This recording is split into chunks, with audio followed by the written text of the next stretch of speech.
Birds of a Feather, written by Sita Singh, illustrated by Stephanie Pfizer Coleman, published by Penguin Random House.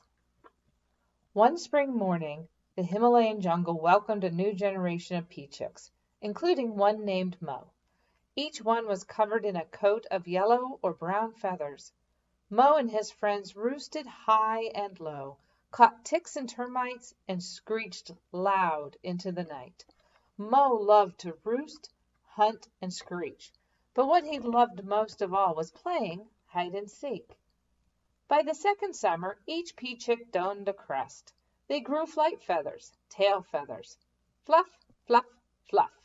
Some had short tails, some had long.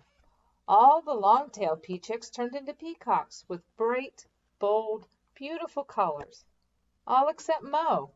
Mo looked different. From the top of his crest to the tip of his tail, his feathers shone white. Mo didn't mind. The peacocks still did everything together. But as time went on, hide and seek wasn't quite as fun as it used to be. Mo couldn't hide like the others. He didn't have bright, bold, beautiful feathers. Mo looked different, and he began to feel different too. But his friends did what friends do. You're still a peacock. Birds of a feather groomed together. Don't think about it. You'll be fine. Mo shook off his worries.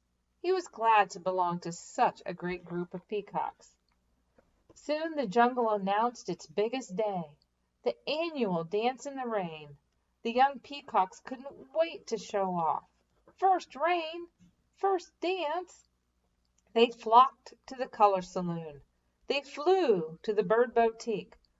All the peacocks pranced. They admired themselves, all except Mo.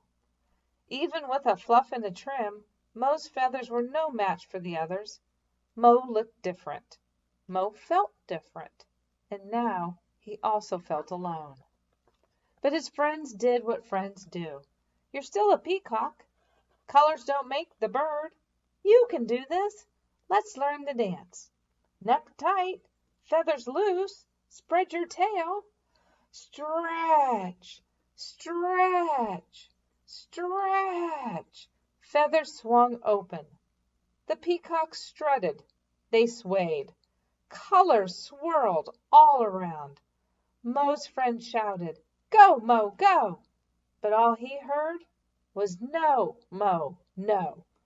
However hard Mo tried, he only saw what he didn't have, bright, bold, beautiful feathers. Mo looked different. Mo felt different. He felt alone, and now he was sad, too. On the big night, everyone gathered to welcome the first rain. Everyone except Mo. Mo watched from a place in the trees. Soon, black clouds took over the sky, and raindrops hit the ground. The peacocks were ready for their dance, but there was just one problem. It was too dark to see. The peacocks bumped into one another. They stepped on one another's trains. Their feathers rumpled and ruffled. Everyone was in a foul mood. Then thunder crashed and lightning flashed. Suddenly, Mo noticed a bright and brilliant glow. He straightened his slouch and loosened his wings. He looked all around until he realized the glow was coming from him. Right away, Mo took flight. In a swoop, he lit up the ground. Yes, Mo was different, but now Mo saw what he'd had all along, bright, bold, beautiful feathers, and his crest felt like a crown. As lightning flashed, the hip-hoppers croaked, "He glows like the snow." The belly dancers trumpeted, "He's as bright as a lotus."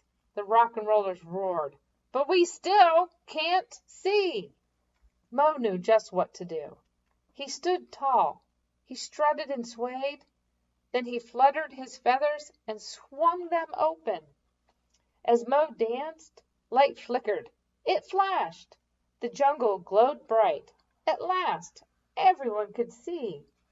The peacocks fanned their feathers and danced together. Sounds of celebration echoed throughout the jungle. Mo smiled.